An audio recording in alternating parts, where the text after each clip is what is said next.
by the laws of material nature. The laws of material nature are unbreakable.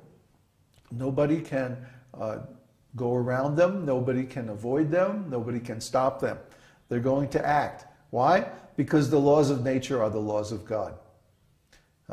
Rishikesha, Rishikena.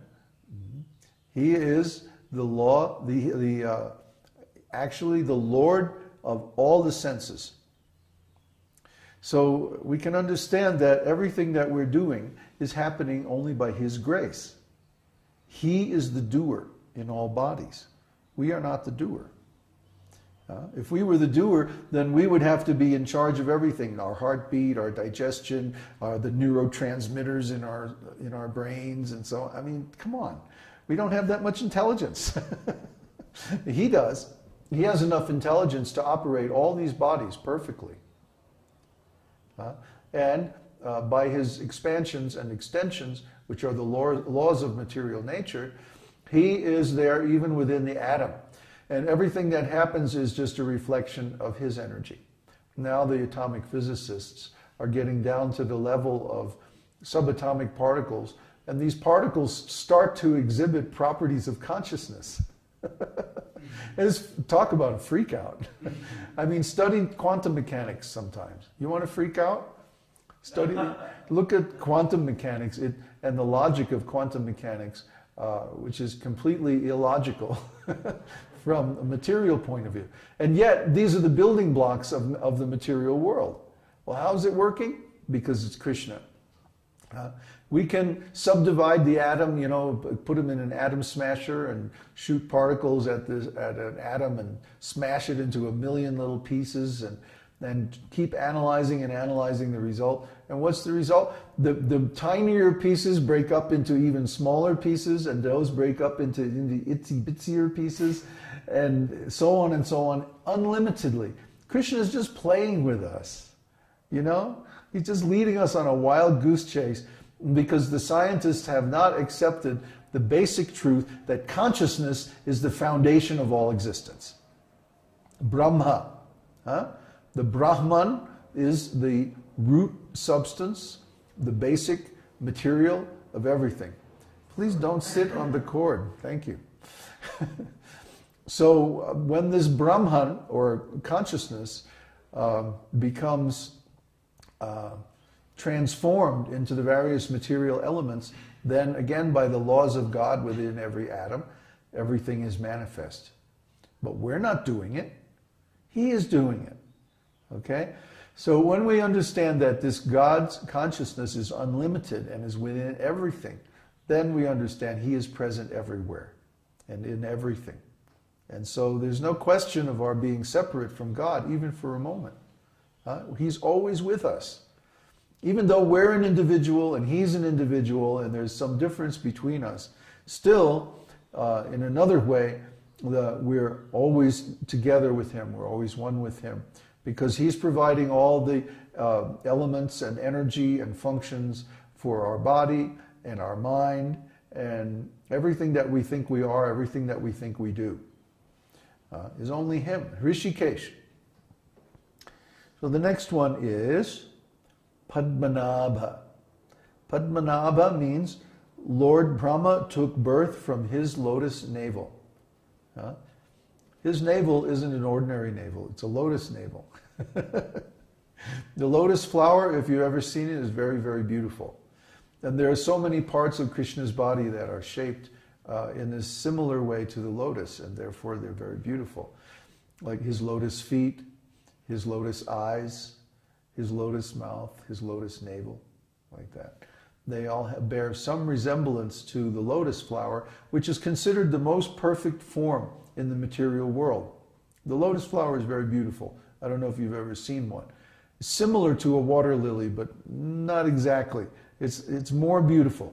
It has these beautiful leaves. They're shaped. They're sort of shaped like like that. It's hard to explain. Anyway, if you've ever seen one, you'd never forget it, because the lotus flower is just exquisite.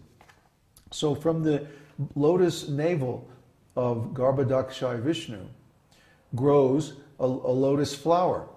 And then when the flower opens, Lord Brahma is there. And then Lord Brahma takes the material elements created or emanated by Garbhodakshaya Vishnu, and he creates all the material forms from them. So Padmanabha, Padma means lotus, and Nabha means birth, or place of birth. So Lord Brahma's place of birth is the lotus navel of Garbhodakshaya Vishnu. And then the next name, Amara Prabhu. He is the master of the demigods who gives them jurisdiction over the affairs of creation and maintenance of the material universe. So now are you starting to get an idea of who this verse is about, or at least this line of this verse?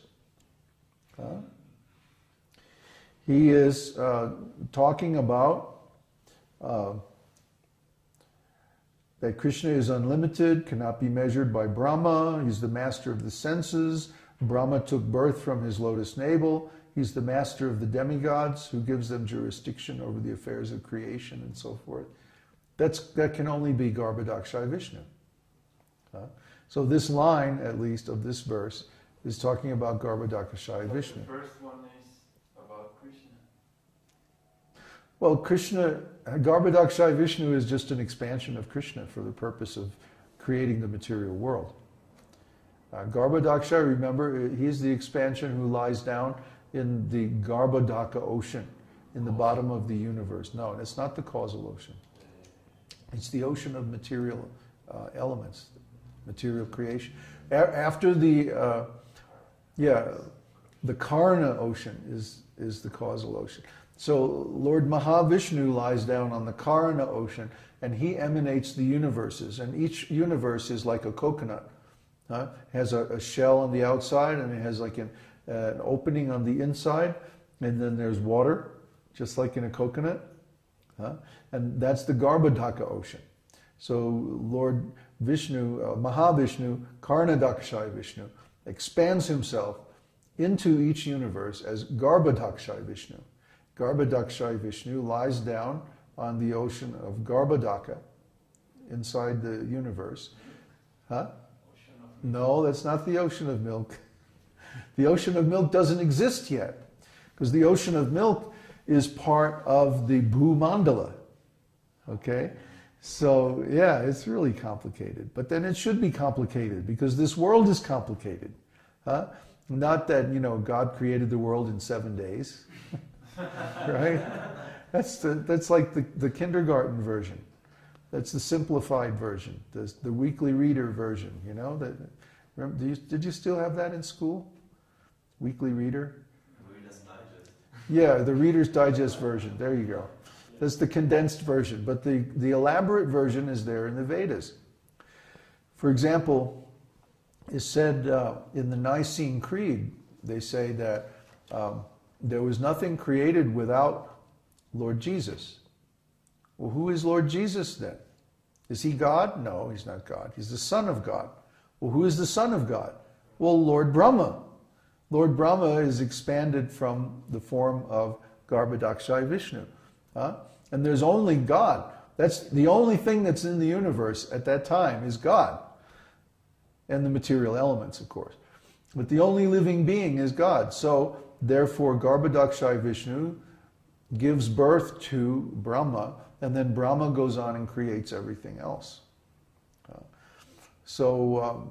The people who wrote the Nicene Creed must have known this, but you can't find the explanation anywhere in the Bible, neither the New Testament or the Old Testament or the Apocrypha or any of the books of the Bible.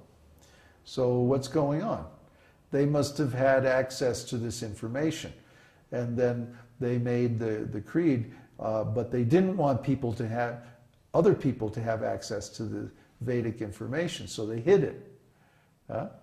But we have the whole explanation of how the universe is created. Is there a question? What's your question? He's called the super soul of the total living entities. Garbhodakshaya Vishnu, right. But what does that mean? Because there's the super soul of every living entity, but there's the super soul of the total aggregate of the living entity. Yeah. Well, the materially conditioned living entities. Yes, yes. But You what see? does that mean to be Mahavishnu, the Mahavishnu is the Lord of the Tatastha Shakti. And the Tatastha means on the borderline. It's neither one thing nor the other, right? So the Tatastha Shakti is in between the material world and the spiritual world. And the living entities can either go into the material world or into the spiritual world. And the ones, approximately 3/4 of them choose to go into the spiritual world. But about 1/4 of the living entities go into the material world. And the ones who go in the material, spiritual world are called Nitya Siddha, because they're eternally perfect spiritually. But the ones who go into the material world